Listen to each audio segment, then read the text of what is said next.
Good evening from London. Leading shares recovered some lost ground after the downbeat start to the week, helped by a revival on Wall Street.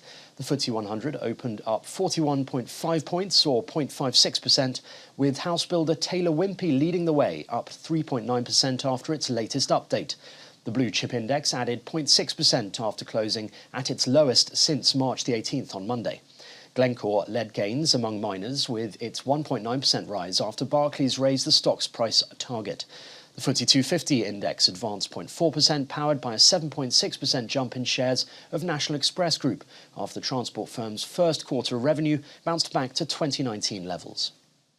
Asian shares bounced after a late revival on Wall Street, though global growth fears, stoked by China's strict COVID-19 curbs, reduced the appetite for risk. The nervousness about China's economic slowdown, however, hit Australian shares, with the local benchmark down 2% by early afternoon. The lockdown in Shanghai and the spread of cases in other big cities like Beijing is weighing on the growth outlook for the world's number 2 economy and investment sentiment. Analysts fear that if the lockdown situation persists, it will impact China's economy significantly and also have an impact on the supply chains across the world. Figures from the ONS reveal the UK government borrowed more in the last year than at almost any point since records began, but the amount of tax money it collected also rose. The public sector borrowed £151.8 billion in the year to March, the third highest since 1947, but less than half the £317.6 billion borrowed in the previous 12 months. That's according to the Office for National Statistics. It was higher than the £128 billion forecast by the Office for Budget Responsibility just a month ago.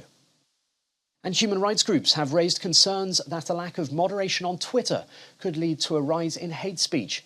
It's after the company's 11-member board unanimously agreed to Mr. Musk's $44 billion offer to buy the company. Many Twitter users are also asking whether this means accounts suspended by the company will be allowed back. The most high-profile person to have been suspended, of course, being Donald Trump. Mr. Musk, who made the shock bid less than 2 weeks ago, said Twitter had tremendous potential that he would unlock. And those are your main stories from London at close of business.